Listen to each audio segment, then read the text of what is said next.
பயணிக்கலாம். இந்த பரிசுத்த வேதாகமத்தினுடைய சில காரியங்களை கற்றுக்கொள்வதற்கு முன்பாக இந்த பரிசுத்த வேதாகமத்தை பற்றி தேவ மனிதர்கள் சொல்லிய சில வார்த்தைகளை உங்களுக்கு முன்பாக நான் காண்பிக்க விரும்புகிறேன். அது ரொம்ப குறிப்பா நமக்கு மிகவும் பரிச்சயமான பில்லி கிரஹாம் அவர்கள் சொன்ன ஒரு வார்த்தை நான் இந்த திரையில போட்டிருக்கேன். While some books inform and others reform, only the Bible can transform. வேதாகமம் மட்டுமே வாழ்க்கையை முற்றிலுமாக மாற்றி அமைக்கக்கூடிய வல்லமை வாய்ந்ததாக இருக்கிறது என்று சொல்லி அவர் வேதத்தை பற்றி ஒரு அடைமொழி சொல்லியிருக்கிறார். அதே போல நமக்கு மிகவும் பரிச்சயமான மூடி பிரசங்கியார் என்று சொல்லி நாம் அழைக்கக்கூடிய அந்த தேவ மனிதர் சொல்லிய ஒரு வார்த்தை, The Bible will keep you away from the sin, or sin will keep you away from the Bible. வேதம் உங்களை பாவத்திலிருந்து உங்களை விலக்கி வைக்கும், இல்லை என்று சொன்னால் பாவம் உங்களை வேதத்திலிருந்து விலக்கி வைக்கும் என்று சொல்லி அவர் சொல்லுகிறார். வேதம் அத்தனை ஒரு வல்லமை வாய்ந்த ஒரு புத்தகமாக நமக்கு ஆண்டவர் கொடுத்திருக்கிறார். அது வாழ்க்கையை மாற்றி அமைக்கக்கூடியது, அது பாவத்திலிருந்து நம்மை விடுவிக்கக்கூடியது, நம்மை தள்ளி வைக்கக்கூடியது என்று சொல்லி அவர்கள் இருவரும் சொன்ன அந்த கோட்டோடு கூட இன்றைக்கு நம்முடைய பகுதியை நாம் ஆரம்பிக்கலாம். ஏற்கனவே கடந்த வாரத்தில் நாம் படிக்கும்போது கிறிஸ்துவுக்கு முன்பாக 1228 ஆண்டிலே ஸ்டீஃபன் லாங்டன் என்பவர் வேதாகமத்தை அதிகாரமாக நமக்கு பிரித்து கொடுத்தார். ஆண்டவருடைய தயவினாலே அவருக்காக நாம் ஆண்டவருக்கு நன்றி சொல்லலாம். அதே போல அதிலே புதிய ஏற்பாட்டுல அந்த அதிகாரங்களை வாக்கியங்களாக வசனங்களாக பிரித்தவர் ஆர் நாதன் என்ற தேவனுடைய ஊழியர். அவர் கிறிஸ்துவுக்கு பின்னாக 1448 வருடத்திலே அந்த திருப்பணியை மேற்கொண்டார். அதே போல புதிய ஏற்பாட்டினுடைய அதிகாரத்தின் கீழ் உள்ள வாக்கியங்களை எல்லாம் அந்த அதிகாரங்களை எல்லாம் வசனங்களாக பிரித்து கொடுத்தவர் ராபர்ட் ஸ்டெஃபனாஸ் என்பவர் 1551 வருடத்திலே அந்த காரியத்தை நேர்த்தியாக செய்து கொடுத்திருக்கிறார். சோ இப்படியாக இந்த 3 தேவ மனிதனுடைய உழைப்பையும் இணைத்து கிறிஸ்துவுக்கு பின்பாக 1560 வருடத்துல முதலாவது முழு வேதாகமம் ஜெனீவா பைபிள் 1560 வருடத்திலே அதிகாரங்களாக வசனங்களாக பிரிக்கப்பட்ட வேதம் நமக்கு கொடுக்கப்பட்டது. 1 2 3 4 ஓகே, நாம் தொடர்ந்து பயணிக்கலாம். நாம் கடந்த வாரத்தில் முடிக்கும் பொழுது இந்த காரியத்தை கற்றுக்கொண்டோம். நம்முடைய மொத்த வேதத்திலே பழைய ஏற்பாடு 39 புத்தகங்கள், புதிய ஏற்பாடு 27 புத்தகங்கள். இது நமக்கு தெரிந்த காரியம். மொத்த புத்தகங்கள் 66 புத்தகங்கள். சோ இந்த புத்தகத்துல மத்தியில் இருக்கக்கூடிய ஒரு புத்தகம், பழைய ஏற்பாட்டுல மத்தியில் இருக்கக்கூடிய ஒரு புத்தகம் வந்து ப்ராவர்ப்ஸ், நீதிமொழிகள். அதே மாதிரி புதிய ஏற்பாட்டுல மத்தியில் இருக்கக்கூடிய ஒரு புத்தகம் வந்துட்டு 2 தெசலோனிக்கேயர். மொத்த பழைய ஏற்பாட்டிலே நமக்கு 23,214 வாக்கியங்கள் உண்டு, வசனங்கள் உண்டு. புதிய ஏற்பாட்டிலே 7,959 வசனங்கள் உண்டு. மொத்த வேதாகமத்திலையும் 31,173 வசனங்களாக நமக்கு பிரித்து கொடுத்துள்ளார் ஆவியானவருக்கு நாம் நன்றி சொல்லுவோம். இந்த நாட்களிலேயும் கூட, குறிப்பாக இந்த வாரத்திலே, இந்த வேதாகமம் எழுத பயன்படுத்தப்பட்ட சில பொருட்களை பற்றி நாம் கற்றுக்கொள்ளலாம். எந்தெந்த பொருட்களை எல்லாம் பயன்படுத்தி அவர்கள் வேதத்தை எழுதினார்கள் என்று சொல்லி நாம் கற்றுக்கொள்ளலாம்.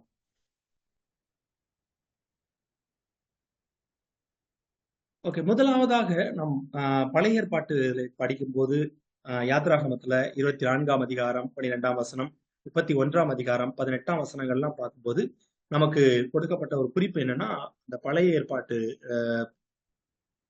ஏற்பாட்டு 10 கட்டளைகள் எல்லாம் கற்பலகைகள்ல எழுதப்பட்டது அப்படின்னு சொல்லி நமக்கு ஒரு குறிப்பு கொடுக்கப்பட்டிருக்கு. ஸோ அப்போ வேதத்தை ஆண்டவர் 10 கட்டளைகளை எழுதி மோசேயிடம் கொடுக்கும் போது கற்பலகைகளே எழுதி கொடுத்தார் என்று சொல்லி இந்த பகுதியில இருந்து நாம் கற்றுக் கொடுக்கிறோம். அதே போல எசேக்கியேலுடைய புத்தகத்தை படிக்கும்போது களிமண் பலகைகள் பயன்படுத்தப்பட்டதாக நமக்கு தகவல் கொடுக்கப்பட்டுள்ளது. களிமண் பலகைகள், முதலாவது கற்பலகைகள், 2வது களிமண் பலகைகள். இந்த 2 பொருட்களை பயன்படுத்தி வேதாகமங்கள் அந்த நாட்களிலே நூல்கள் எழுதப்பட்டுச்சு. அதுக்கு அடுத்து ரொம்ப முக்கியமான ஒரு குறிப்பு என்ன அப்படின்னா, இந்த பார்ச்மெண்ட் சுருள் அப்படின்றது ஒரு முக்கியமான ஒரு இடத்தை பிடிச்சது. ஸோ அந்த காலகட்டங்களிலே எழுத பயன்படுத்த மிக முக்கியமான ஒரு தோல் சுருள் எது அப்படின்னா இந்த பார்ச்மெண்ட். இந்த பார்ச்மெண்ட் எப்படி கொண்டு வருவாங்க அப்படின்னா, ஆடு மாடு மற்றும் மிருகங்களுடைய தோள்களை அதை பதப்படுத்தி பக்குவப்படுத்தி அதை வந்துட்டு காய வைத்து அதை வந்துட்டு வேத வாக்கியங்களை எழுதுவதற்காக பயன்படுத்தப்பட்டார்கள். இங்க படத்தில் நான் கொடுத்திருக்கிறேன். தோல் சுருள்களாக அது வந்து பயன்படுத்தப்பட்டுச்சு. இந்த பார்ச்மெண்ட் அப்படின்ற அந்த வார்த்தை வந்து பெர்கமஸ் அப்படின்ற வார்த்தையிலிருந்து வந்தது. பெர்கமு என்ற வார்த்தையிலிருந்து வந்தது. இந்த பெர்கமு அப்படின்றதுதான் இந்த வெளிப்படுத்தல்ல நம்ம படிக்கிற பெர்கமு என்ற ஊர்ல அந்த வெளிப்படுத்தல பயன்படுத்தப்பட்ட அந்த ஊரை பற்றி கொடுக்கப்பட்ட ஒரு குறிப்பு. அந்த ஊர்ல வந்துட்டு இந்த தோல் பதனிடும் தொழில் மிக சிறப்பாக நடைபெற்றதாக வரலாற்று குறிப்பாளர்கள் ஆய்வாளர்கள் நமக்கு சொல்றாங்க. ஸோ இந்த ஒரு தோல் சுருள் ஆடு மாடு மற்றும் மிருகங்களுடைய தோள்களிலிருந்து உருவாக்கப்பட்ட தோல் சுருள்ல தான் வேத வாக்கியங்கள் எழுதப்பட்டுச்சு. இது மூன்றாவதாக நமக்கு கொடுக்கப்பட்டுள்ள மூன்றாவது குறிப்பு. நான்காவதாக வல்லும் அப்படின்ற ஒரு பொருள் வந்து பயன்படுத்தப்பட்டுச்சு. இந்த வல்லும் அப்படின்ற இந்த பொருள் ஏன் பயன்படுத்தப்பட்டுச்சு அப்படின்னா, மற்ற பார்ச்மெண்ட்டுக்கும் இந்த வல்லுமுக்கு என்ன வித்தியாசம்னா, பார்ச்மெண்ட் தோல் சுருள் எந்த ஒரு மிருகத்தினுடைய தோலிலிருந்து கூட தயாரிக்க முடியும். ஆனால் இந்த வல்லும் அப்படின்ற இந்த தோல் சுருள் வந்துட்டு கன்றுக்குட்டியினுடைய தோலிலிருந்து தான் தயாரிக்க முடியும். கன்றுக்குட்டியினுடைய தோலிலிருந்து தயாரிப்பாங்க.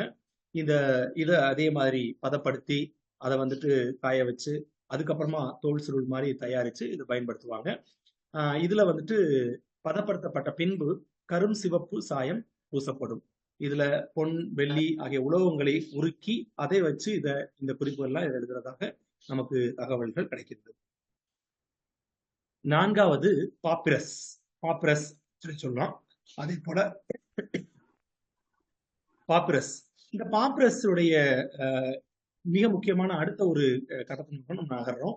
இது ஒரு விதமான செடின்னு சொல்லலாம். ஒரு விதமான நாணல் செடி. இது வந்து ஏரிகள் ஆறுகள் ஆகிய அருகே வளரக்கூடிய ஒரு விதமான நாணற்செடி.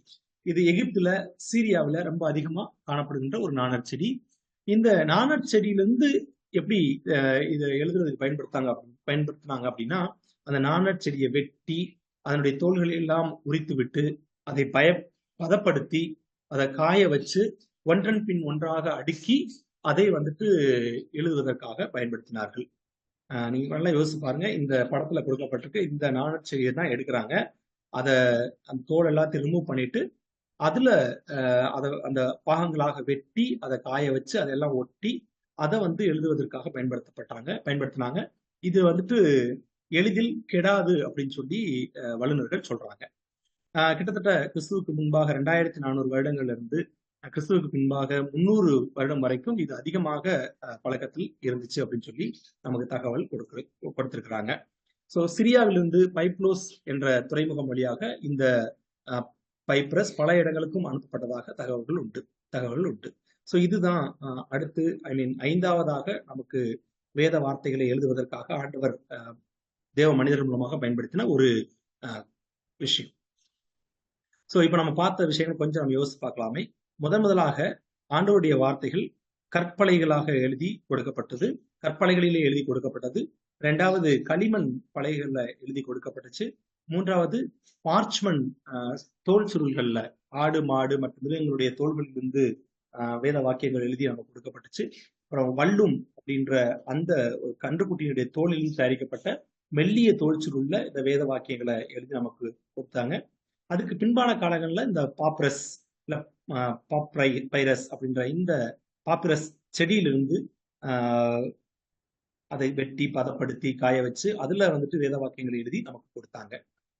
அது போல எழுத பயன்படுத்தப்பட்ட எழுத்துக்கோள்கள் அப்படின்னு பார்க்கும்போது ஃபர்ஸ்ட் ஒன் வந்து சிசல், அதுக்கப்புறமா ஸ்டைலஸ், அதுக்கப்புறமா குவில் பென்.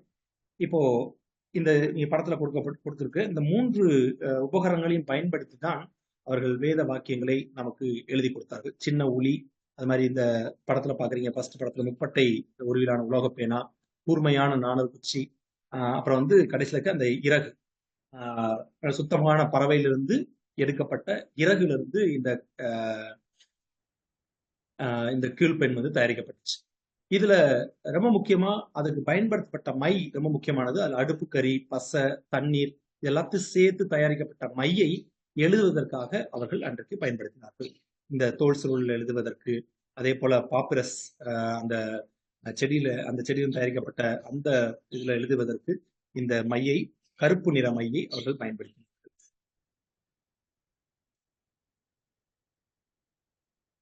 இப்போ கொஞ்சம் நம்ம யோசிச்சு பார்க்கலாமா? இப்படி பல்வேறு உபகரணங்களை பயன்படுத்தி எழுதப்பட்ட இந்த பைபிள் ஃபர்ஸ்ட் நமக்கு ரொம்ப ரீசெண்டான காலங்கள்ல, ஐ மீன் இந்த கிறிஸ்துவுக்கு பின்பாக 300 வருடம் வரைக்கும் எழுதப்பட்ட விஷயங்கள் வந்து பாப்பிரஸ், தோல் சுருள், அதுக்கப்புறமா அச்சடிக்கப்பட்ட புத்தகம் வந்துச்சு. அதுக்கப்புறமா பிரெய்லி பயன்பாட்டில் இருக்கு. சிலிக்கன் சிப்ல எல்லாத்தையும் கொண்டு வந்துட்டாங்க. இன்னைக்கு நீங்க பாத்தீங்கன்னா பைபிள் சாஃப்ட்வேர் பிசிக்கு தனியா இருக்கு, மொபைல் ஆப் நிறைய இருக்கு, ஆடியோ பைபிள் இருக்கு, டிராமாட்டிக் பைபிள் இருக்கு, இன்னும் எல்லா விதமான உபகரணங்கள்லையும் இந்த வேத புத்தகம் நமக்கு பயன்பாட்டுக்கு வந்துருச்சு. இன்னைக்கு வேதத்தை படிக்க முடியாது, ஆடியோ பைபிள் படிக்க முடியாதுன்னு சொல்றாங்க, ஆடியோ பைபிள் கேட்கலாம். இல்ல ஒரு நாடக வடிவில் வேண்டும் என்று சொன்னாலும் வேதம் நமக்கு இருக்கிறது. இப்படியாக வேத புத்தகம் பல்வேறு பரிணாமங்களை தாண்டி இன்றைக்கு நம்முடைய கரங்களிலே ஆண்டவர் கொடுத்திருக்கிறார். அந்த வேத புத்தகத்தை நாம் சரியாக பயன்படுத்துகிறோமா? வேத புத்தகம் எனக்கு கிடைக்கப்பெறல, எனக்கு இல்லை அப்படின்னு சொல்றதுக்கு வாய்ப்புகள் ரொம்ப ரொம்ப கம்மி.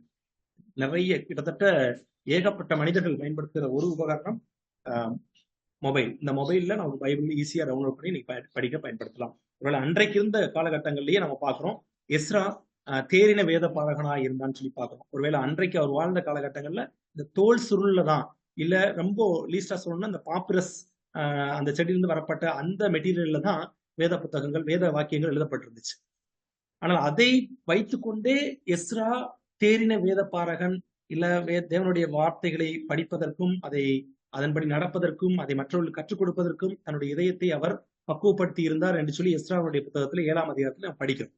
அப்போ அன்றைக்கு அவர்கள் அவ்வளவு வேத வாக்கியங்களை துல்லியமாக கற்றுக்கொண்டிருப்பார்கள் என்று சொன்னால், இன்றைக்கு பல்வேறு பரிணாமங்களிலே வேதம் நமக்குடைய கரங்கள்ல இருக்கு, பல்வேறு மொழிபெயர்ப்புகள் இருக்கு. ஆனால் இன்றைக்கு நாம் வேத புத்தகத்தை எவ்விதமாக பயன்படுத்துகிறோம்? நாம் அதை கற்று தேர்ந்து கொண்டிருக்கிறோமா, இல்லை என்று சொன்னால் இன்றும் நாம் குழந்தைகளாகவே வாழ்ந்து கொண்டிருக்கிறோமா? சற்று நாம் யோசித்து பார்க்கலாம்.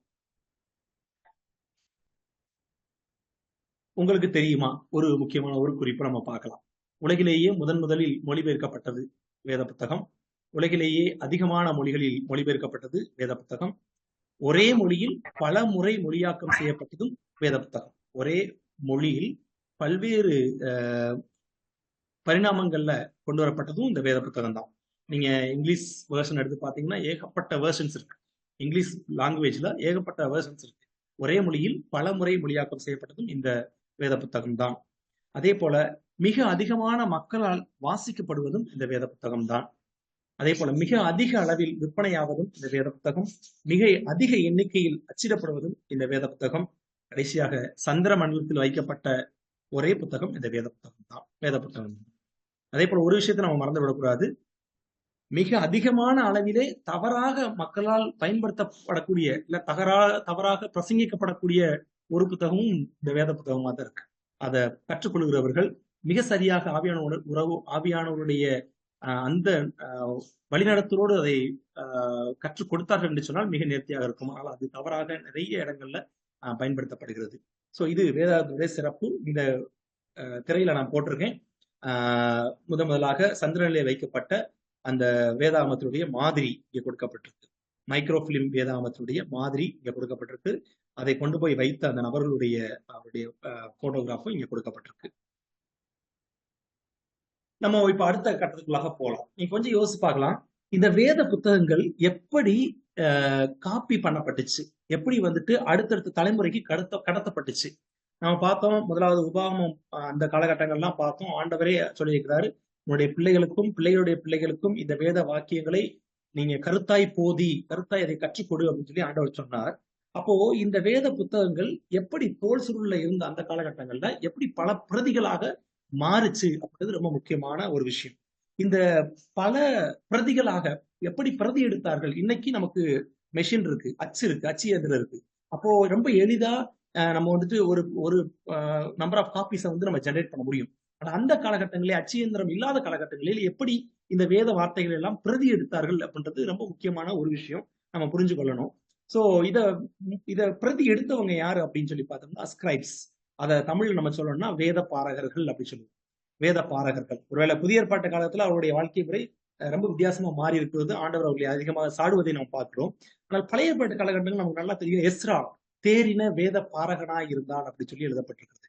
அவன் வேத வார்த்தைகளை கற்று தேர்ந்திருந்தார் அப்படின்னு சொல்லி நமக்கு வந்துட்டு கொடுக்கப்பட்டிருக்கிறது. ஒருவேளை ஆண்டவர் அவரை பாபிலோன்ல சிறையிருப்பிலிருந்து மக்களை திருத்துவதற்காக, மக்களுடைய வாழ்க்கை முறையை சரிப்படுத்துவதற்காக பாபிலோன்ல இருந்து எருசலேமுக்கு அவரை அனுப்பி வைத்தார் என்று சொல்லி நாம் பார்க்கிறோம்.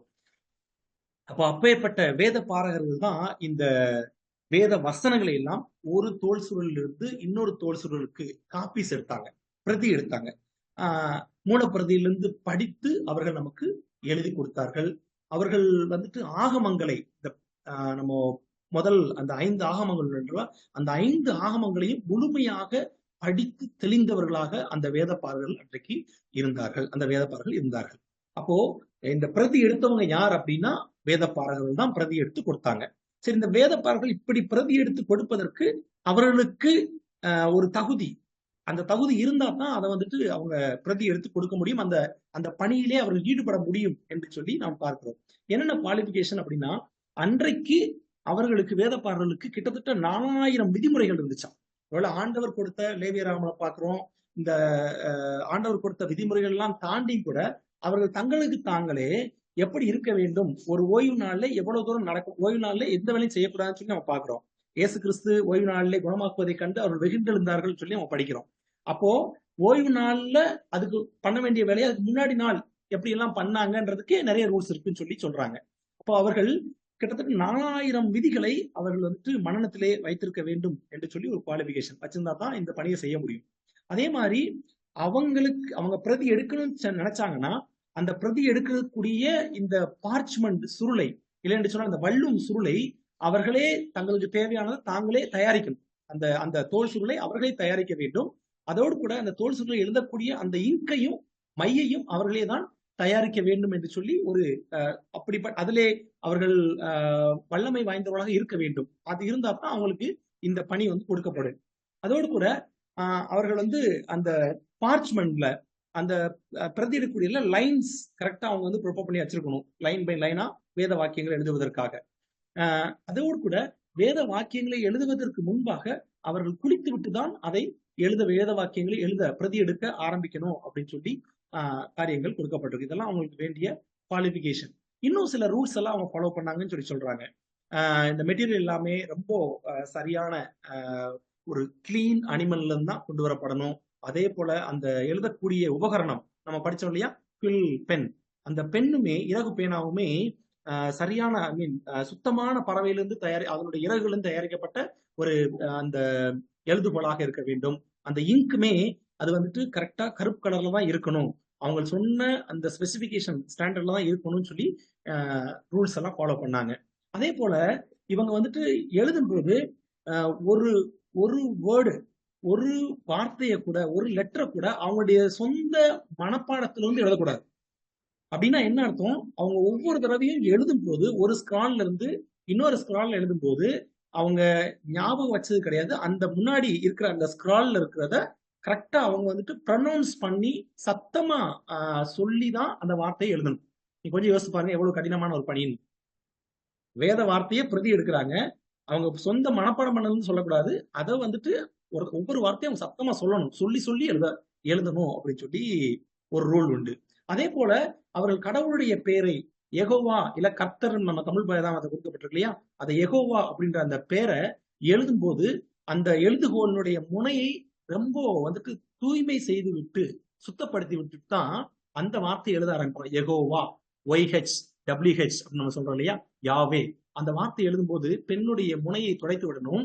அதே போல அவர் பயபக்தியோட சொல்லணும், நான் இப்போ என்ன சொல்றது, பரிசுத்தரான கடவுளுடைய பேரை எழுத போறேன், எழுதிட்டு இருக்கேன் அப்படின்றத அவங்க சத்தமா சொல்லிட்டு அதை எழுத ஆரம்பிப்பாங்க. அதே மாதிரி ஒவ்வொரு லெட்டருக்கு இடையிலையும் ஒவ்வொரு வார்த்தைகளுக்கு இடையிலையும் அந்த இடைவெளி சரியா கொடுக்கணும். ஒரு வார்த்தை இன்னொரு வார்த்தையை தொற்றக்கூடாது, தொட்டா அது வந்து டிஃபெக்டிவா மாறிடும், அது வந்துட்டு பிழையானதாக எண்ணப்படும். அதே மாதிரி அதுல வந்துட்டு தவறா எழுதியிருந்தாங்கன்னா, ஒருவேளை அதுல ஏதாவது பிரச்சனை வந்துருச்சுன்னா அதை வந்துட்டு அந்த ஸ்க்ரால் வந்து இன்வாலிடேட்டட், அது வந்துட்டு என்ன சொல்றது, தகுந்தது கிடையாதுன்னு சொல்லி அதை இன்வாலிடேட் பண்ணிடுவாங்க. அதே மாதிரி இன்னொரு அந்த விஷயங்கள்லாம் அவங்க பிரதி எடுத்த பின்பாக கிட்டத்தட்ட ஒரு 30 நாளுக்குள்ளார எல்லா மேனுஸ்கிரிப்டையும், அவங்க பிரதி எடுத்த எல்லா மேனுஸ்கிரிப்டையும் அவங்க ரிவ்யூ பண்ணணும். ஒரு தடவை ரிவ்யூ பண்ணணும். அதுல ஒவ்வொரு லெட்டரையும் கவுண்ட் பண்ணணும். ஒவ்வொரு வார்த்தையும் அவங்க கவுண்ட் பண்ணணும். ரொம்ப தெளிவா 30 நாளைக்குள்ள இந்த ப்ராசஸ் முடியணும். அதே போல அந்த எடிட்டர் என்ன பண்ணுவாருன்னா, அந்த ஸ்க்ரால் எல்லாம் முடிச்ச பிறகு அவங்க பார்ப்பாங்க, இந்த ஸ்க்ரால்ல ஒவ்வொரு பகுதியில் உள்ள மிடில் வார்த்தையும், ஐ மீன் நடுவுல ஒவ்வொரு பேஜ்லயும் நடுவுல இருக்க வார்த்தை வந்துட்டு அதுக்கு முன்னாடி இருந்த அந்த காப்பி எடுத்ததுலயும் நடுவுல இருக்கா அப்படின்னு சொல்லி செக் பண்ணுவாங்க. இது கரெக்டா இருந்தா தான் அதை அக்செப்ட் பண்ணுவாங்க. ஒருவேளை தவறா இருந்துச்சு அப்படின்னா அந்த மிஸ்டேக் 30 நாளைக்குள்ள அவங்க வந்து சரி செய்யணும். ஒரு சரி செய்ய முடியல அப்படின்னா அந்த மேனுஸ்கிரிப்டை எரிச்சிருவாங்க. இப்ப நீங்க கொஞ்சம் யோசிச்சு பாருங்களேன். அதுல ஒரு லெட்டர் எக்ஸ்ட்ராவோ ஒரு லெட்டர் குறைச்சோ எதுவுமே பண்ணிடக்கூடாது. அப்படி பண்ணா அந்த மேனுஸ்கிரிப்டை வந்துட்டு எரிச்சிடணும். இந்த ரூல்ஸ் எல்லாத்தையும் ஃபாலோ பண்ணி தான் அன்னைக்கு வாழ்ந்த அந்த ஸ்கிரைப்ஸ், அந்த வேத பாரகர்கள் ரொம்பவும் கண்ணும் கருத்துமா அதை வந்துட்டு நமக்கு பிரதி எடுத்து கொடுத்துருக்குறாங்க. கொஞ்சம் யோசிச்சு பாருங்களேன். இந்த திரையில லாஸ்ட்ல மேல ஒரு லைன் போட்டிருக்கேன், ரைட் சைட்ல நான் ஒரு லைன் போட்டிருக்கேன், ஒரு வார்த்தை போட்டிருக்கேன். அந்த தோரா மட்டும், அந்த 5 ஆகமங்கள்ல மட்டும் நீங்க கிட்டத்தட்ட எத்தனை பாருங்க, 3,04,805 வார்த்தைகள் இருக்கு அந்த தோரால மட்டும். கொஞ்சம் நீங்க யோசிச்சு பாருங்களேன். ஆதி ஆகமும், யாத்ராகமும், என்னாகமும், லேவியராகவும், என்னாகும், உபாகமும், இந்த 5 புத்தகங்களை மட்டும் 3,04,805 வார்த்தைகள், லெட்டர்ஸ் இருக்கு. அதே போல 79,976 வேர்ட்ஸ் இருக்கு ஹீப்ரு பைபிள்ல. இந்த ஒவ்வொரு வார்த்தையும் அவங்க பிரதி எடுக்கணும்னா, ஒவ்வொரு லெட்டரையும் அவங்க சரிப்படுத்தி பார்த்துக்கணும்னா எத்தனை தடவை அவங்க பிரதி எடுத்துக்கணும், எவ்வளவு பயபக்தி இந்த பணியை அவங்க செஞ்சிருக்கணும். கொஞ்சம் யோசிச்சு பாருங்க. நம்மளால இமேஜின் பண்ணியே பார்க்க முடியல. அப்படி பல்வேறு நபர்களுடைய அர்ப்பணிப்பினாலே நமக்கு கிடைத்ததுதான் இந்த வேத புத்தகம். ஸோ இந்த ரூல்ஸ் எல்லாம் நம்ம பார்க்கும்போது நம்மளாம் இது எப்படி இதெல்லாம் நம்ம எடுத்துக்கொண்டு போவோம், எப்படி இன்னைக்கு பைபிள் நம்ம பயன்படுத்துறோன்றதுக்கே நம்ம அருகதையற்றவர்களாக நம்ம இருக்கிறோம். யோசிச்சு பாருங்க. இன்னொரு குறிப்போட சொல்லுது, ஒவ்வொரு முறையும் ஒருவேளை இந்த யெகோவான்ற பேரை வந்து அவங்க எழுதின பிறகு அவங்க நான் அது சொன்னேன், யெகோவா பேர்னு எழுத பிறகு அந்த பேனாவுடைய முனையை வந்து ஒடிச்சுட்டு திரும்ப அடுத்த இதை வைப்பாங்க. அந்த டிப்பு மட்டும் மாத்திட்டு வேற எதை வைப்பாங்க. அந்த கில் பென். அதே போல இன்னொரு விஷயம் சொல்றாங்க, இந்த நபர்கள் யாரெல்லாம் பிரதி எடுக்க, வேதாகமத்தை நான் பிரதி எடுக்க போறேன்னு யாரெல்லாம் டெடிகேட் பண்றாங்களோ இவர்கள் வந்து வீட்டுல எல்லாரோடய சேர்ந்து வாழ மாட்டாங்க. இவங்க வெளியிடங்கள்ல குகைகள்ல வாழ்ந்தார்கள் அப்படின்னு சொல்லியும் சொல்றாங்க. இது மாதிரி சில தகவல்லாம் அடிஷனலா கொடுத்துருக்குறாங்க. ஸோ இத்தனை ரூல்ஸையும் ஃபாலோ பண்ணி தான் அவங்க வேதாகமத்தை ஒரு தோல் சுருள்ல இருந்து இன்னொரு தோல் சுருளுக்கு அவங்க பிரதி எடுத்து நமக்கு கொடுத்திருக்கிறார்கள். இது ஆண்டவருடைய ஒப்பற்ற கிருபை இல்லாமல் வேறு ஒன்றுமே கிடையாது. ஆண்டவருக்கு நம்ம நன்றி சொல்லலாம். இந்த காரியங்கள்லாம் நீங்க பார்க்கணும் அப்படின்னா நான் கீழே 2 வெப்சைட் கொடுத்துருக்கிறேன். storyofbible.com, இதுல இந்த ரூல்ஸ் எல்லாமே கொடுத்துருக்காங்க. அது மாதிரி dss.collections.img.org இந்த வெப்சைட்ல நீங்க போய் பார்த்தீங்கன்னா ஏசாயா ஆகமத்தினுடைய பிரதி எடுக்கப்பட்ட அந்த தோல் சுருள் இன்னைக்கு கொடுக்கப்பட்டிருக்கு. நான் அடியில் அந்த கொடுத்துருக்கேன் அந்த குறிப்பு. அந்த வெப்சைட் நீங்க கிளிக் பண்ணி பார்த்தாலே உங்களுக்கு தெரியும். இந்த வெப்சைட் நீங்க போய் பார்த்தீங்கன்னா ஏசாயா புத்தகத்தினுடைய எல்லா விஷயங்களும், எல்லா அந்த அதிகாரங்களும் அதுல தோல் சுருள்ல கொடுக்கப்பட்டிருக்கு. அதை நீங்க கிளிக் பண்ணி பார்த்தீங்கன்னா ஒன் ஆஃப்டர் அனதர் எல்லா விஷயங்களும் தெரிஞ்சிடும். சோ இப்படியாக நமக்கு அநேக தேவ மனிதர்கள் இதை கற்றுக்கொள்வதற்கு உதவி செய்திருக்கிறார்கள். ஆண்டோடைய வார்த்தையை நாம் கற்றுக்கொள்வதற்கு இத்தனை பேர் நம்முடைய வாழ்க்கையை அர்ப்பணித்திருக்கிறார்கள். அவர்களுக்காக நன்றி சொல்லுவோம். இப்ப நம்ம அடுத்த பகுதிக்குள்ளாக போகிறோம். இது வரைக்கும் நம்ம என்ன படிச்சோம் அப்படின்னா, எப்படி வேதாகமத்தை பிரதி எடுத்தாங்க அப்படின்னு சொல்லி படிச்சோம். வேதாகமம் எழுத பயன்படுத்தப்பட்ட பொருட்களை குறித்து நாம் படித்துக் கொண்டோம்.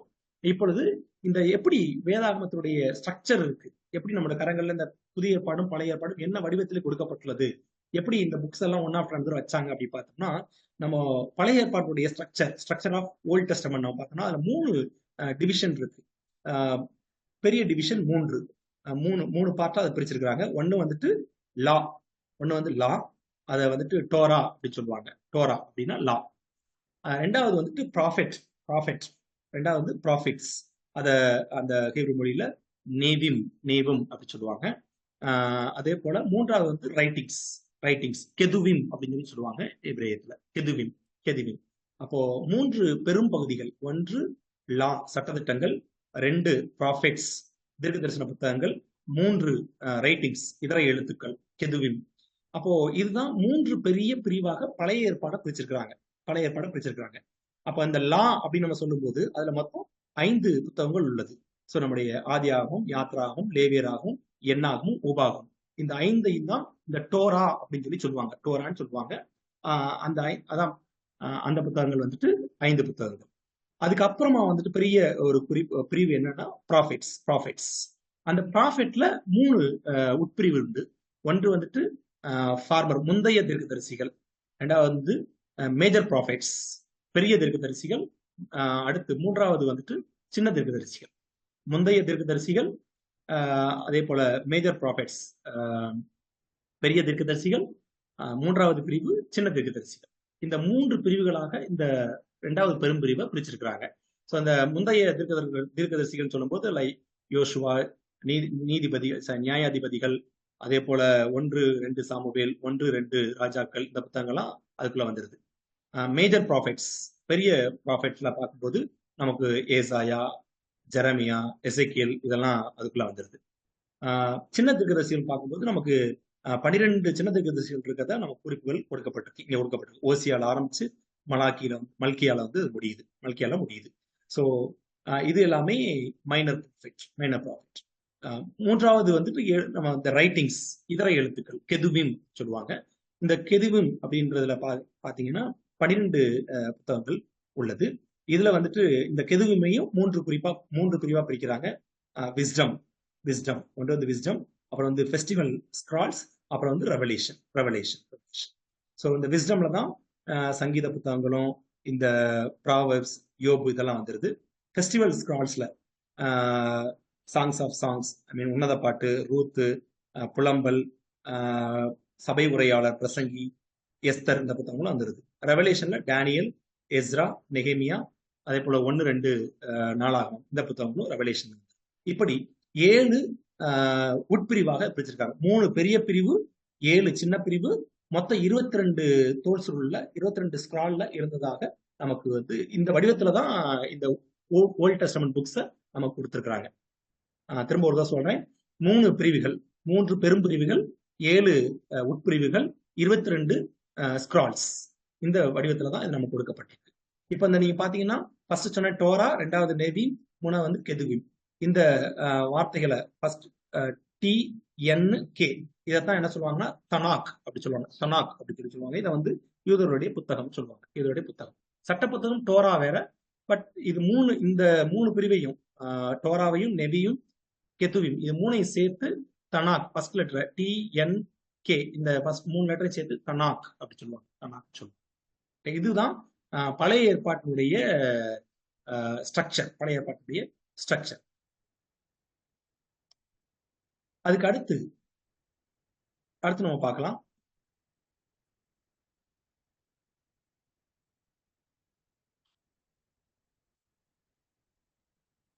இருபத்தி 2 புத்தகங்கள், 5 ஆகமங்கள், 6 சரித்திரம், தீர்க்கதரிசன புத்தகங்கள், 11 இதர எழுத்துக்கள்.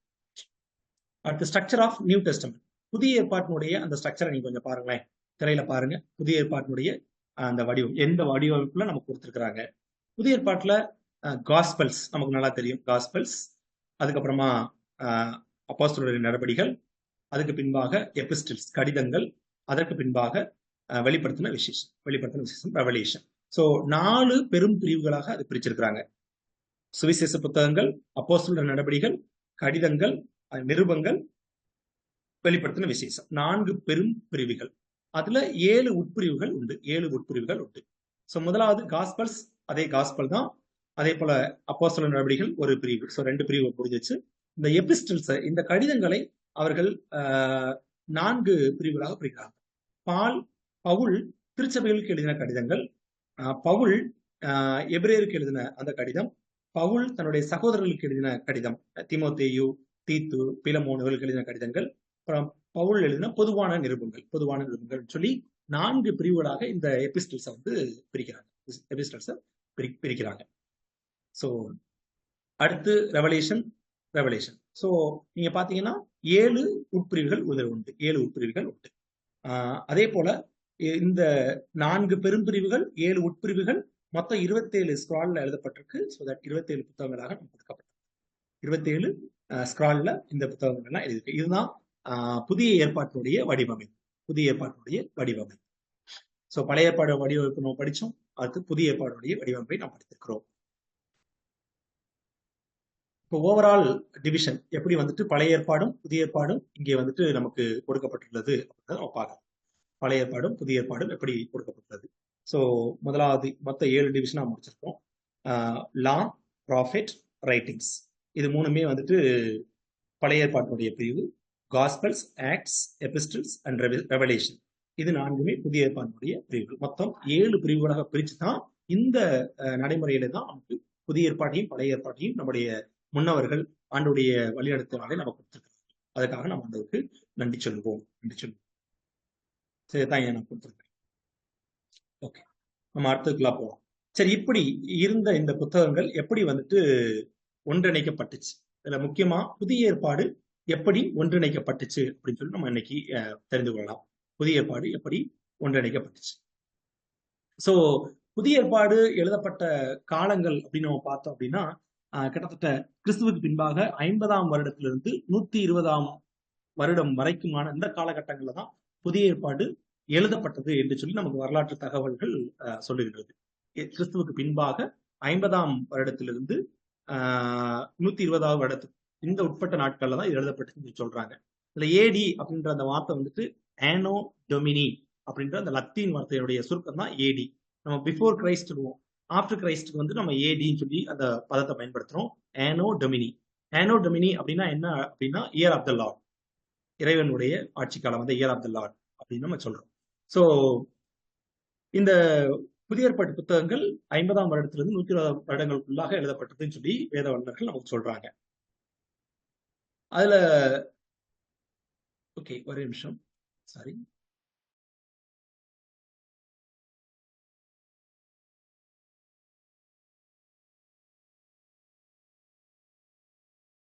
ஓகே, ஸோ இதுல முதலாவது எழுதப்பட்ட புத்தகம் புதிய ஏற்பாட்டுல எந்த புத்தகம் எழுதப்பட்டிருக்கும் அப்படின்னு சொல்லி வேத வல்லுநர்கள் நமக்கு கொடுக்குறாங்கன்னா பவுல் இந்த எழுதின நிருபங்கள் தான் முதலாக எழுதப்பட்ட புத்தகங்களாக இருக்க வாய்ப்புகள் அதிகம் அப்படின்னு சொல்லி சொல்றாங்க. 2வது அப்போஸ்தலருடைய பயணங்கள், அந்த அப்போஸ்தலருடைய நடவடிக்கைகள் எழுதப்பட்டிருக்கலாம். அதற்கு பின்பாக இந்த சுவிசேஷங்கள் எழுதப்பட்டிருக்கலாம். கடைசியாக எழுதப்பட்ட புத்தகம் ரெவலேஷன், வெளிப்படுத்தின விசேஷம் உங்களுக்கு தெரியும். பத்மதீவுல இருக்கும்போது யோவான் ஆண்டவருடைய வெளிப்பாட்டை பெற்று அதை எழுதினார் சொல்லி நம்ம பார்க்கிறோம். ஸோ இதுதான் வேதாகமம் எழுதப்பட்டிருக்கிற அந்த குரோனாலஜியா, நியூ டெஸ்டமென்ட் எழுதப்பட்டிருக்க அந்த குரோனாலஜியா இருக்க வாய்ப்புகள் அதிகம் சொல்றாங்க. சரி, இப்ப நமக்கு ஒரு கேள்வி வரும், ஏன் வந்துட்டு காஸ்பல் எழுதப்படல, காஸ்பல் முதல்ல எழுதப்பட்டிருக்காதா, பட்டிருக்க வாய்ப்புகள் இல்லையா அப்படின்னு சொல்லி ஒரு கேள்வி வந்துச்சுன்னா அதுக்கு பதில் வந்துட்டு அன்னைக்கு வந்து வேதம் தெரியும், அன்னைக்கு அப்போஸ்தலர்கள் வாழ்ந்து கொண்டிருந்தார்கள். இந்த அப்போஸ்தலர்கள் வந்து என்ன பண்ணாங்கன்னா வாய் வழியா இந்த காரியங்கள்லாம் சொல்ல ஆரம்பிச்சாங்க. அவர்கள் வாய் வழியா சொல்லிட்டு இருந்தாங்க, ஓரலா சொல்லிட்டு இருந்தாங்க. அப்போ இந்த பவுல் கிளம்பி சென்று எல்லா இடங்களையும் சபைகளை ஸ்தாபிக்கிறார். அப்போஸ்தலர்கள் சென்று ஸ்தாபிக்கும் போது அந்த சர்ச்ல என்ன வருதுன்னா இந்த காஸ்பல் எல்லாமே நமக்கு சரியான விதத்துல கொடுக்கப்படணும். ஏன்னு சொன்னா நிறைய நபர்கள் வித்தியாசமாக ஆண்டோடைய வாழ்க்கையை சொல்ல ஆரம்பிச்சிட்டாங்க அப்படின்ற அந்த காரியங்கள் முன்னால் வரும்போதுதான், அந்த பிரச்சனை வரும்போதுதான் கண்டிப்பா ஆண்டோடைய வாழ்க்கை விஷயங்கள், வாழ்க்கை முறைகள் எல்லாமே, ஆண்டோடைய வாழ்க்கை, அவருடைய பிறப்பு, அவருடைய இறப்பு, அதுக்கு இடையில அவர் செய்த அந்த காரியங்கள், அவருடைய ஊழியங்கள் எல்லாம் புத்தக வடிவிலே தொகுக்கப்பட வேண்டும் என்பதற்காக அன்றைக்கு இருந்த சபைகளுக்கு கொடுக்கப்பட வேண்டும், சபைகளுக்கு சரியான சுவிசேஷம் கற்பிக்கப்பட வேண்டும் என்ற எண்ணத்தோடு கூட தான் இந்த காஸ்பல்ஸ் எழுதப்பட்டுச்சு அப்படின்னு சொல்லி சொல்றாங்க, எழுதப்பட்டுன்னு சொல்லி சொல்றாங்க. இப்போ இந்த காஸ்பல் எல்லாத்தையும் ஒன்று சேர்த்தவர் யார் அப்படின்னு சொல்லி பார்த்தோம் அப்படின்னா ஃபாதர் டெர்டூலியன் அப்படின்ற அந்த நபர் கிறிஸ்துவுக்கு பின்பாக 200வது வருடத்துல அன்றைக்கு இருந்த அந்த சபைகளுக்கெல்லாம் ஒரு கடிதம் எழுதி அனுப்புகிறார். என்ன சொல்றாருன்னா, ஒவ்வொரு சபையிலையும் ஒவ்வொரு கடிதங்கள் இருக்கு. இப்ப நமக்கு தெரியும் பவுல் எழுதின கடிதங்கள்ல நம்ம பார்க்கணும், ஒவ்வொரு திருச்சபைகளுக்கும் ஒவ்வொரு கடிதத்தை அவர் எழுதியிருக்கிறார். அந்த திருச்சபையில ஒரு திருச்சபைகளுக்கு கடிதம் இன்னொரு திருச்சபை கிடைக்கப்படல, இன்னொரு திருச்சபையில் இருக்கிறது இன்னொரு திருச்சபை கிடைக்கப்படல. அப்போ இந்த ஃபாதர் டெர்டூலியன் என்றவர் என்ன சொல்றாரு அப்படின்னா, நீங்க ஒவ்வொரு திருச்சபையில இருக்கிற அந்த கடிதத்தை மற்ற திருச்சபைகளுக்கு அனுப்புங்க, அவங்ககிட்ட இல்லாத அந்த கடிதத்தை மற்ற திருச்சபைக்கு காப்பி எடுத்து எல்லாத்துக்கும் நீங்க கொடுக்க ஆரம்பிங்க. சோ தட் எல்லா சர்ச்லயும் எல்லா கடிதங்களும் இருக்கட்டும், அப்படி ஒரு வாய்ப்பு உருவாகும் சொல்லி அவர் ஒரு சர்க்குலர் கொடுக்கிறாரு. அதன் அடிப்படையில 21 புத்தகங்களாக புதிய ஏற்பாட்டு புத்தகங்கள் எல்லாம் இந்த எல்லாமே தொகுக்கப்பட்டு புதிய ஏற்பாட்டு புத்தகங்களாக வைக்கப்பட்டுள்ளது. கிறிஸ்துவுக்கு பின்பாக 367ஆம் வருடத்துல அலெக்சாண்ட்ரியா பட்டணத்துல பிஷப்பா இருந்த அத்தானேசியஸ் அப்படின்றவர் தான் என்ன சொல்றாரு அப்படின்னா, இன்னும் அந்த வேத புத்தகங்கள் மற்ற வேத புத்தகங்கள்லாம் பிரிச்சு இல்ல இன்னும் சில புத்தகங்கள்லாம் சேர்த்து அவர் 27 புத்தகங்களாக வேத புத்தகத்தை வந்து அங்கீகரித்து திருச்சபைகளுக்கு கொடுக்கிறார். ஒருவேளை இன்றைக்கு நம்ம யோசித்து பார்க்கும்போது இந்த காரியங்கள் நடைபெற்ற பின்பாக ஆண்டவராகிய இயேசு கிறிஸ்து மரித்து 200வது வருடத்துல தான் இந்த சம்பவம் நடைபெறுது. 367வது வருடத்துல 27 புத்தகங்கள் அப்படின்னு சொல்லி திருச்சபை ஏற்றுக்கொள்கிறது. எல்லா திருச்சபையிலும் சேர்ந்து பல கட்ட ஆலோசனைக்கு பின்பாக 27 புத்தகங்களாக அதை கொண்டு வர்றாங்க. அதுக்கப்புறமா கிட்டத்தட்ட 1500 வருஷத்துக்கு வரைக்கும் இந்த புத்தகங்களுடைய நிலைத்தன்மை அப்படியே இருந்து வருகிறது. அது ஆவியானுடைய உதவினாலதான் எழுதப்பட்டுச்சு. உதவினாலதான் நமக்கு வந்து இன்னைக்கு வேத புத்தகங்கள் அதே வேத புத்தகம் கிடைக்கப்பட்டிருக்கு. இதெல்லாம் உண்மைதானா? இதெல்லாம் நடக்குது, இது எப்படி நம்ம நம்புறது அப்படின்னு யோசித்து பாத்தீங்கன்னா, கிட்டத்தட்ட 5600 நியூ டெஸ்டமெண்ட் ஸ்கிரால்ஸ் வந்துட்டு முதல் நூற்றாண்டுல பயன்படுத்தின அந்த ஸ்கிரால்ஸ் தான் திரும்ப கிடைக்கப்பட்டிருக்கு. அதனுடைய உண்மைத்தன்மை இன்னைக்கும் நமக்கு சாட்சி கொடுக்கிறதாக இருக்கிறது. அதனால பைபிளினுடைய நம்பகத்தன்மை நமக்கு 100க்கு 100 உண்டு. அதில் நமக்கு எந்த மாற்றுக்கருத்து இருக்க தேவையில்லை. ஸோ முதல் படம் அதை டெர்ட்டுலியன், 2வது படம் வந்துட்டு அந்த பிஷப் அத்தானேசியஸ் அவருடைய படங்கள் கொடுக்கப்பட்டிருக்கிறது.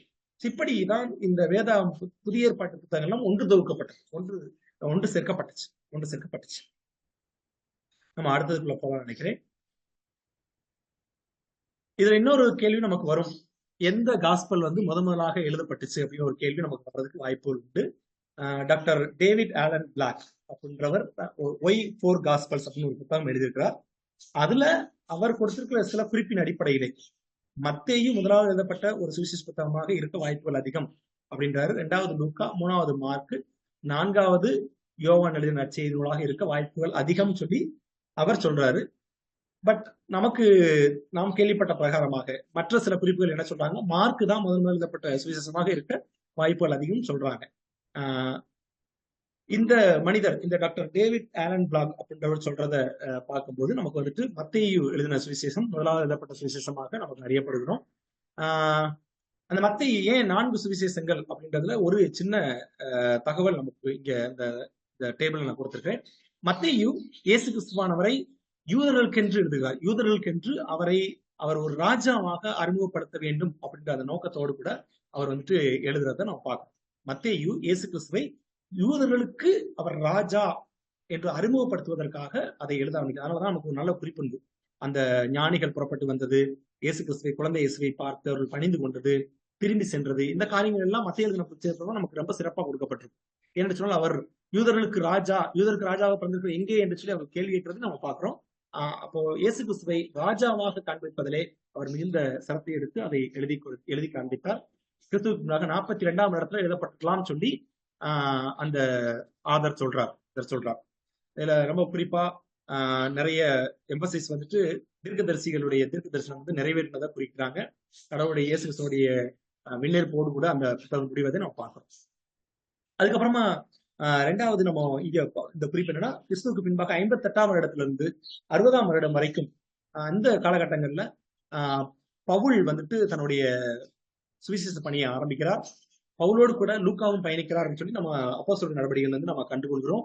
ஸோ அந்த மக்களுக்கு, அந்த ஜென்டைல்ஸ்க்கு, அந்த பொதுநிலையினருக்கு, இல்லைன்னு சொன்னா பிற இனத்தை சார்ந்த மக்களுக்கு ஆண்டுடைய வார்த்தையை, ஆண்டுடைய சுவிசேஷத்தை கொடுக்க வேண்டும் என்பதற்காக லூக்கா பல்வேறு தகவல்களை அவர் திரட்ட ஆரம்பிக்கிறார். நம்ம ஏற்கனவே சொன்னோம் இல்லையா, பல்வேறு நபர்கள் காஸ்பலை வந்து வேற மாதிரி சொல்ல ஆரம்பிச்சிட்டாங்க ஒவ்வொரு திருச்சபையிலையும். அதனாலதான் லூக்கா தன்னுடைய நற்செய்தியை ஆரம்பிக்கும் போது கூட அழகா சொல்வாரு, நிறைய நபர்கள் எழுத ஆரம்பிச்சிட்டாங்க, அதனால எல்லாவற்றையும் சரியாய் தொகுத்து எழுத வேண்டும் என்பது எனக்கு அவசியமாய் பட்டது, அதனால எழுத ஆரம்பிக்கிறேன்னு சொல்லி லூக்கா தன்னுடைய நற்செய்தியுடைய முதல் பகுதியில சொல்ல ஆரம்பிப்பார். சோ லூக்கா தன்னுடைய ஆடியன்ஸுக்காக, ஜென்டைல்ஸ்க்காக, பிற இனத்தை சார்ந்த மக்களுக்காக இயேசு கிறிஸ்துவை அவர் வந்துட்டு எல்லாருக்குமான ஒரு மனிதர் அப்படின்றத காண்பிப்பதற்காக அவர் வந்து கிரேக்க மக்களுக்காக இந்த கடிதத்தை அவர் எழுத ஆரம்பிக்கிறார்.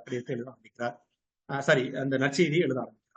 அதுக்கு பின்பாக கிறிஸ்துவுக்கு பின்பாக 66ல இருந்து 67 இந்த காலகட்டங்கள்ல இந்த புனித பீட்டர் இல்ல பேதுரு வந்துட்டு பல்வேறு மக்களுக்கு, பல்வேறு சிதறி வாழ்ந்த மக்களுக்கு, ரோம மக்களுக்கு அவர் காரியங்களை கற்றுக் கொடுக்க ஆரம்பிக்கிறார். அவரோடு கூட சேர்ந்து இருந்த ஜான் மார்க், அவர் வந்துட்டு இந்த காரியங்கள்லாம் இயேசு கிறிஸ்துடைய சுவிசேஷத்தை எழுத வேண்டியது ரொம்ப முக்கியமா அவர் யோசிச்சு பீட்டருடைய மரணத்துக்கு பின்பாக அவர் வந்துட்டு இந்த காரியங்களை பப்ளிஷ் பண்ணாரு, காஸ்பல் பப்ளிஷ் பண்ணாருன்னு சொல்லி நம்ம குறிப்பு சொல்லுது. அதே போல கிறிஸ்துக்கு 90ல இருந்து 110 இந்த வருடத்துக்குள்ளாக யோவான் இந்த நற்செய்தியை அவர் எழுத ஆரம்பிக்கிறார். யோவான் இயேசு கிறிஸ்துவை கடவுளாக, எல்லா மனிதருக்குமான கடவுளாக அவர் காண்பிக்கிறார். லூக்கா அவர் வந்துட்டு ஒரு மனிதன், அவர் வந்துட்டு ஒரு கிரேக்க மக்களை மனதிலே கொண்டு எழுதுகிறார். மார்க்கு தேவனுடைய ஊழியக்காரராக இயேசு கிறிஸ்துவை சித்தரிக்கிறார். சோ மத்தேயு அவரை ராஜாவாக சித்தரிக்கிறார். மார்க்கு அவரை தேவனுடைய குமாரனாக, தேவனுடைய பணியாளராக சித்தரிக்கிறார். லூக்கா சன் ஆஃப் மேன் என்று சொல்லி அவரை சித்தரிக்கிறார். ஜான் அவரை கடவுளாக, எல்லா மனிதருக்குமானவராக அவரை காண்பிக்கிறார். எல்லா மனிதருக்குமாக அவரை காண்பிக்கிறார். இப்படிதான் இதுதான் ஒரு வடிவமா இருக்குன்னு சொல்லி அந்த ஆதர் சொல்றார். ஒரு சிலருடைய நம்பிக்கை என்னன்னா மார்க் தான் முதலாவது எழுதப்பட்டிருக்கும் அப்படின்னு சொல்றாங்க. ஆனால் ஒரு விஷயம் நம்ம புரிஞ்சுக்கணும், எதுக்காக 4 காஸ்பல் அப்படின்னா, ஒவ்வொரு நற்செய்தியாளருமே ஒரு குரூப் ஆஃப் பீப்புளை மைண்ட்ல வச்சு அவங்களுக்காக இந்த சுவிசேஷத்தை எழுதினாங்க. ஸோ அதனால நமக்கு 4 காஸ்பல் கொடுக்கப்பட்டிருக்கு. நான் சொன்ன மாதிரி மத்தேயு ஜூஸ்க்காக எழுதுறாரு, மார்க்கு ரோமாபுரி மக்களுக்காக எழுதுகிறார், லூக்கா கிரேக்க மக்களுக்காக எழுதுகிறார், யோவான் எல்லா மக்களையும் மனதிலே கொண்டு அதை எழுதுகிறார் அப்படின்னு சொல்லி நமக்கு குறிப்புகள் கொடுக்கப்பட்டிருக்கு. அதனாலதான் 4 காஸ்பல் இருக்கு. ஓகே, நம்ம இன்னொரு சில குறிப்புகளை மட்டும் படித்துவிட்டு இந்த பகுதியை நம்ம நிறைவு செய்யலாம்.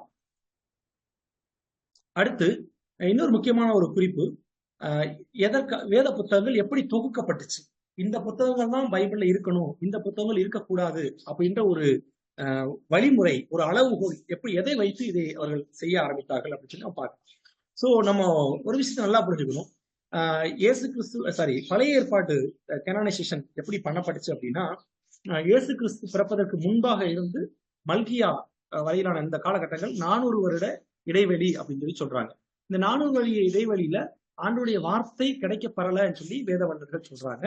ஆனாலும் ஆலயங்கள் இருந்துச்சு, ஆலயங்கள்ல வந்துட்டு நிறைய பேர் வந்துட்டு பலி செலுத்தினாங்க. நமக்கு தெரியும் அந்த அப்போகிரிப்பா அப்படின்னு ஒரு புத்தகங்கள் தள்ளுபடி ஆகுமான்னு சொல்லி ஆகமங்கள் உண்டு. அதுல குறிப்பா நீங்க பாக்குறீங்கன்னா மக்காபேயர் 1 மக்காபேயர் 2 மக்காபேயர், இந்த மாதிரி சீராக்கின் ஞானம், எஸ்தர் கிரேக்கம், இந்த மாதிரி நிறைய புத்தகங்கள் உண்டு.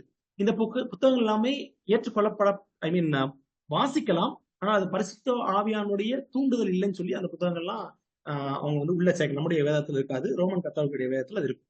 ஸோ ஏன் இந்த புத்தகங்கள்லாம் அவங்க சேர்க்கல அப்படின்னா, இந்த புத்தகங்களுடைய டாக்டரின்ஸ், அதனுடைய அந்த டாக்டரின்ஸ் எல்லாமே நம்ம வேதத்துல இருக்க மற்ற புத்தகங்களுடைய டாக்டரின்ஸ் வந்து அது கான்ட்ரடிக்ட் ஆச்சு. அதனால அந்த புத்தகங்கள்லாம் உள்ளே கொண்டு வரவில்லை. அதே மாதிரி அவங்களுடைய மாரல் டோனுமே ரொம்ப வித்தியாசமா இருந்துச்சு. நம்ம வேத புத்தகத்துல இருக்க அந்த மாரல் ஸ்டாண்டர்டுக்கும் மற்ற புத்தகங்கள் அந்த தள்ளுபடி ஆகமங்கள்ல உள்ள மாரல் ஸ்டாண்டர்டுக்கும் நிறைய வித்தியாசங்கள் உண்டு. நிறைய அது வந்து அதனுடைய மாரல் ஸ்டாண்டர்ட் கேள்விக்குறியாக இருக்கக்கூடிய சூழ்நிலையே இருக்கு. இன்னொரு விஷயம் பாத்தீங்கன்னா, இயேசு கிறிஸ்துவானவர் தான் வாழ்ந்த காலகட்டங்களிலே அந்த அப்போகிரிப்பா, அந்த தள்ளுபடி ஆகமத்துல இருந்து எந்த ஒரு விஷயத்தையுமே எடுத்து அவர் கோட் பண்ணல. தன்னுடைய பிரீச்சிங்லயோ தன்னுடைய சர்மன்லயோ அவர் வந்து கோட் பண்ணவே இல்லை. இது ஒரு விஷயங்கள், இத்தனை புத்தகங்கள் இருந்துச்சு, இந்த புத்தகங்களும் உள்ள ஏற்றுக்கொள்ளப்படல. ஜெரோம் அப்படின்ற ஒரு பிஷப் தான் என்ன பண்ணாரு, பைபிளை வந்துட்டு லாட்டினுக்கு டிரான்ஸ்லேட் பண்ணும்போது இந்த புத்தகங்களையும் சேர்த்து டிரான்ஸ்லேட் பண்ணாரு. இந்த கெனான் அப்படின்னா என்ன அர்த்தம் அப்படின்னா, கெனான் அப்படின்றதுக்கு மெசரிங் ராட், அளவுகோல். ஏன் இந்த அளவுகோல் தேவைப்பட்டுச்சு அப்படின்னா, கிட்டத்தட்ட இயேசு கிறிஸ்துடைய பிற்கான காலகட்டங்கள் நம்ம ஏற்கனவே படிச்சோம் இல்லையா, புதிய ஏற்பாடு சுவிசேஷம் எழுதப்பட்ட அந்த காலகட்டங்களிலேயே 40க்கும் மேற்பட்ட நபர்கள் எழுதினாங்க அப்படின்னு சொல்லி நம்ம பார்க்கணும். சோ இதை எல்லாவற்றையும் எப்படி இதை உள்ளே சேர்க்கக்கூடாதுன்றத யோசிக்கிறதுக்காக தான் இந்த மெசரிங் ராட், இந்த கெனானைசேஷன் அப்படின்ற ஒரு கமிட்டி வந்து ஃபார்ம் பண்ணப்பட்டுச்சு. இது நியூ டெஸ்டமெண்ட்டுக்கு ஒரு வித்தியாசமான அளவுகோல், பழைய ஏற்பாட்டுக்கு புதிய ஏற்பாட்டுக்கு ஒரு வித்தியாசமான அளவுகோல், பழைய ஏற்பாட்டுக்கு வித்தியாசமான அளவுகோல் இருந்துச்சு. பழைய ஏற்பாட்டுக்கு எந்த அளவுகோல் வச்சாங்க அப்படின்னா, அத்தாரிட்டி, அதாவது தேவனுடைய வல்லமை, தேவனுடைய அதிகாரம் எந்த புத்தகத்திலே அதிகமாக விளங்குகிறதோ அந்த புத்தகத்தை நம்ம ஏற்றுக்கொள்ளலாம்னு சொல்லி சொன்னாங்க. இன்னொரு தடவை சொல்றேன், அத்தாரிட்டினா நீங்க பாருங்க, சேனைகளின் கர்த்தர் சொல்லுகிறார், கர்த்தருடைய நான் சொல்லுகிறேன், நானே கர்த்தர் அப்படின்னு சொல்லி நிறைய புத்தகங்களை இந்த வார்த்தைகள்லாம் வந்துட்டு, எந்த புத்தகத்துல தேவனுடைய வல்லமை, தேவனுடைய அதிகாரம் அதிகமா விளங்கப்பட்டுச்சோ, குறிக்கப்பட்டுச்சோ அந்த புத்தகங்கள் உள்ளே சேர்க்கப்படலாம் அப்படின்னு சொல்லி ஒரு அளவு வச்சாங்க. ரெண்டாவது நம்பகத்தன்மை, அந்த புத்தகங்களுடைய நிலைப்பு, அந்த புத்தகங்களுடைய எழுதினர்களுடைய நம்பகத்தன்மை, அந்த புத்தகங்களுடைய நிலைப்புத்தன்மை எப்படி இருந்துச்சு, அதை அந்த புத்தகத்தை எழுதின அந்த ஆசிரியர்களுடைய நிலைப்புத்தன்மை, நம்பகத்தன்மை, அவர் வாழ்ந்தார்களா, எந்த காலகட்டங்களில் வாழ்ந்தாங்க, அவருடைய வாழ்க்கை முறை எப்படி இருந்துச்சு, அவர் உண்மையிலேயே இவர்களால் தான் இது எழுதப்பட்டுச்சா, இந்த விஷயத்தெல்லாம் செக் பண்ணி தான் அவங்க வந்து உள்ள கொண்டு வந்தாங்க. முதலாவது அத்தாரிட்டி, ரெண்டாவது அத்தன்டிசிட்டி, மூணாவது ப்ராஃபட்டிக் ஆதர்ஷிப். இந்த வேத புத்தகங்களை எழுதின இந்த ப்ராஃபெட்ஸ் அட்லீஸ்ட் இஸ்ரேல்லையோ இல்ல யூதாவுடையோ, வடக்கு ராஜ்யத்தில் தெற்கு ராஜ்யத்தில் ஏதாவது ஒரு ராஜ்யத்துல அவங்க வாழ்ந்திருப்பாங்க. அந்த ராஜ்யத்துக்கு எதிராக அவங்க வந்துட்டு வார்த்தைகளை சொல்லியிருப்பாங்க. இல்ல அந்த அவருடைய வாழ்க்கை முறை அவருடைய வாழ்ந்ததுக்கான சான்றுகள் இதெல்லாவற்றையும் எடுத்து அவர்கள் வந்துட்டு ஒரு அளவுகளா வச்சாங்க. ஸோ தேவனுடைய வல்லமை விளங்குகின்ற ஒரு புத்தகமாக அந்த புத்தகங்கள் இருக்க வேண்டும். நம்பகத்தன்மை உடைய புத்தகங்களாக இருக்க வேண்டும். அதனுடைய ஒரிஜினாலிட்டி இருக்கணும் அப்படின்றத பார்த்தாங்க. அதோடு கூட ப்ராஃபட்டிக் ஆதர்ஷிப், தீர்க்க தரிசன எழுத்துரிமை, இதை உரைத்த அந்த தீர்க்க தரிசனுடைய வாழ்க்கை தன்மை, இல்ல அவர்கள் எங்கே வாழ்ந்தார்கள், அவர்களுடைய வாழ்க்கை எவ்வளவு சிறப்பாக இருந்தது, இந்த காரியங்கள்லாம் பார்த்துட்டு அதன் கீழாகத்தான் இந்த பழைய ஏற்பாட்டு புத்தகங்கள் எல்லாம் அவங்க சேர்க்க வந்தாங்க. அப்படிதான் அந்த 66 புத்தகங்களையும் சேர்த்தார்கள். அதே போல புதிய ஏற்பாடு எந்த அடிப்படையிலே எழுதப்பட்டுச்சு, எந்த அடிப்படையிலே புகுக்கப்பட்டுச்சு அப்படின்னு பார்த்தோம்னா அப்போஸ்டலிக் அத்தாரிட்டி. முதலாவது கிரைட்டீரியா அப்போஸ்டலிக் அத்தாரிட்டி. அதாவது இயேசு கிறிஸ்து பரமேறி சென்ற போது தன்னுடைய அப்போஸ்தலர்களுக்கு அந்த அதிகாரத்தை விட்டு சென்றார். அந்த அப்போஸ்தலர்கள் எழுதின புத்தகங்கள், அவருடைய அசிஸ்டன்ஸ், அவர் கூட இருந்தவர்கள், அவரோடு சேர்ந்து வேலை பார்த்தவர்கள், இவர்கள் எழுதின புத்தகங்கள், இவருடைய அத்தாரிட்டியின் கீழே எழுதப்பட்ட புத்தகங்களை அவங்க வந்து வச்சாங்க. அதான் நம்ம சொல்றோம் அவருடைய சீடர்கள், அவரோடு கூட பயணித்தவர்கள், அதோட பவுலடியார், அவர் கூட இருந்த லூக்கா, இவர்கள் எல்லாம் வந்து உள்ள கொண்டு வர்றாங்க அப்போஸ்டலிக் அத்தாரிட்டி. ரெண்டாவது கம்யூனிட்டி அக்செப்டன்ஸ். கிட்டத்தட்ட பல நூற்றாண்டுகளாக சபை எந்தெந்த புத்தகங்களும் அங்கீகரிச்சு அந்த புத்தகத்தை ஏற்றி கொண்டார்களோ அந்த புத்தகங்களை இவர்கள் வந்து உள்ளே கொண்டு வந்தாங்க. மூணாவது லிட்டர்ஜி, வழிபாட்டு முறைகள். எந்த புத்தகத்திலே ஆண்டவரை தொழுது கொள்வதற்கு இல்ல ஆண்டவரை வழிபடுவதற்கு காரியங்கள் கற்றுக் கொடுக்கப்பட்டுச்சோ அந்த புத்தகங்கள்லாம் உள்ள சேர்க்கப்படலாம் அப்படின்ற ஒரு காரியத்தை வைத்தாங்க. அது போல கன்சிஸ்டன்சி, நிலைத்தன்மை. நீங்க பாருங்க, கிட்டத்தட்ட இந்த கேனானைசேஷன் நடந்ததெல்லாம் கிட்டத்தட்ட 1000 வருடங்கள் கழித்து தான் நடக்குது. 1500 வருடங்கள்ல தான் இந்த கேனானைசேஷன் நடக்குது. அப்ப நீங்க கொஞ்சம் யோசிச்சு பாருங்களேன், இதோட நிலைப்புத்தன்மை, வழி முறையாக இத்தனை தடைகளை தாண்டி, இத்தனை நாட்களை தாண்டி எந்த புத்தகம் நிலைத்து வந்ததோ அந்த புத்தகத்தை உள்ள நம்ம சேர்த்துக்கலாம் அப்படின்னு சொல்லி கொண்டு வந்தாங்க. கன்சிஸ்டன்சி.